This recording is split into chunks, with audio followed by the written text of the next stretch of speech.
Hello, ഇന്ന് ഞാൻ നിങ്ങളുടെ മുന്നിൽ വന്നിട്ടുള്ളത് ഒരു ഇൻഫർമേഷൻ വീഡിയോ ആയിട്ടാണ്. ഇൻഫർമേഷൻ എന്താണെന്ന് വെച്ചാൽ, പണ്ടുള്ള ആൾക്കാർ പറയാറുണ്ട് നഖം വെട്ടാൻ പാടില്ല എന്ന്. എപ്പോൾ? സന്ധ്യാസമയത്തിന് ശേഷം. ഇതിൻ്റെ റീസൺ ഓരോ നാട്ടിലും ഓരോന്നൊക്കെയാണ് പറഞ്ഞു കേട്ടിട്ടുള്ളത്. പക്ഷേ എൻ്റെ വീട്ടിൽ പറയാറുള്ളതെന്ന് വെച്ചാൽ കലഹം ഉണ്ടാവും, കടം കയറും, അങ്ങനെ ഒരുപാട് റീസൺസ് പറയാറുണ്ട്. ഇതിൻ്റെ ആക്ച്വൽ റീസൺ എന്തായിരിക്കും എന്നുള്ളത് നിങ്ങൾ എപ്പോഴെങ്കിലുമൊക്കെ ചിന്തിച്ചിട്ടുണ്ടോ? ഞാൻ ചിന്തിക്കാറുണ്ടായിരുന്നു. അതുകൊണ്ട് തന്നെ എനിക്ക് ഇന്ന് നിങ്ങളുടെ മുന്നിൽ ഇതിനൊരു ആൻസറായിട്ട്, ഇത് 100% ശരിയായിട്ടുള്ളൊരു ആൻസർ ആണെന്ന് എനിക്ക് പറയാൻ പറ്റില്ല, കാരണം ഞാനല്ല ഇത് കണ്ടുപിടിച്ചിട്ടുള്ളത്. എന്നെക്കാളൊക്കെ ബുദ്ധിയും വിവരമൊക്കെയുള്ള ആൾക്കാരാണ് ഇത് പറഞ്ഞിട്ടുള്ളത്. അതുകൊണ്ട് തന്നെ ഇതിനെക്കുറിച്ച് സെർച്ച് ചെയ്തപ്പോൾ എനിക്ക് കണ്ടെത്താൻ പറ്റിയ കുറച്ച് കാര്യങ്ങളാണ്. ഒന്നാമത്തെ കാര്യം, ഇതുപോലെയുള്ള എക്യുപ്മെന്റ്സ് അല്ല പണ്ടുള്ള ആൾക്കാർ നഖം വെട്ടാൻ വേണ്ടിയിട്ട് യൂസ് ചെയ്തിട്ടുണ്ടായിരുന്നത്. അവർ ഈ ചെറിയ ചെറിയ നൈഫുകളൊക്കെയാണ് യൂസ് ചെയ്തത്.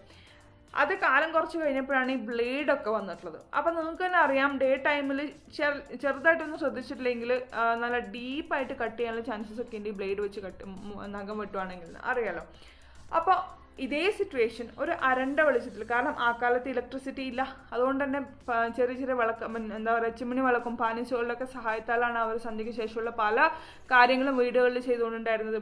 അപ്പോൾ ഇതുപോലുള്ള അരണ്ട വെളിച്ചത്തിൽ നഖം വെട്ടുവാണെങ്കിൽ ഡെഫിനറ്റ് ആയിട്ടും ഈ പറഞ്ഞ സംഭവം മുറിഞ്ഞ് ബ്ലീഡിങ് ഉണ്ടാവാനുള്ള ചാൻസസ് ഉണ്ട്. അപ്പോൾ ഇങ്ങനത്തെ അപകട സാഹചര്യങ്ങൾ ഒഴിവാക്കാൻ വേണ്ടിയിട്ടാണ് പണ്ടുള്ളവർ, നമ്മുടെ കാരണവന്മാർ തീരുമാനിച്ചത് ഡേ ടൈമിൽ മാത്രം ഇങ്ങനത്തെ കാര്യങ്ങൾ ചെയ്തു തീർക്കുക, സന്ധ്യാസമയത്തിന് ശേഷം ഇങ്ങനത്തെ പ്രവർത്തികൾ ചെയ്യാൻ പാടില്ല എന്ന് മെയിനായിട്ട് അവർ പറയാൻ കാരണം ഇങ്ങനത്തെ അപകട സൂചനകൾ ഒഴിവാക്കുക എന്നുള്ള ഒറ്റ കാരണം കൊണ്ടാണ്. കാരണം കറണ്ട് ഇല്ല, ഇതുപോലത്തെ എക്യുപ്മെൻസും ഇല്ല, ഈസി ആയിട്ട് നെയിൽ കട്ട് ചെയ്യാവുന്ന എക്യുപ്മെൻസും ഇല്ല.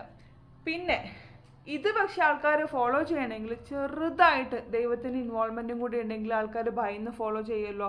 കാരണം അയ്യോ ഈശ്വര, എങ്ങാനും ഇത് കട്ട് ചെയ്തിട്ട് ഞാൻ കാരണം എങ്ങാനും കടം കയറുമോ എന്നുള്ളൊരു തോട്ടൊക്കെ അറിയാതെ നമ്മുടെ മനസ്സിൽ വന്നു തുടങ്ങും. അതുകൊണ്ട് തന്നെയാണ് ഇത്രയും കാലമായിട്ടും ആൾക്കാർ ഇത് ഫോളോ ചെയ്ത് വന്നിട്ടുള്ളത്.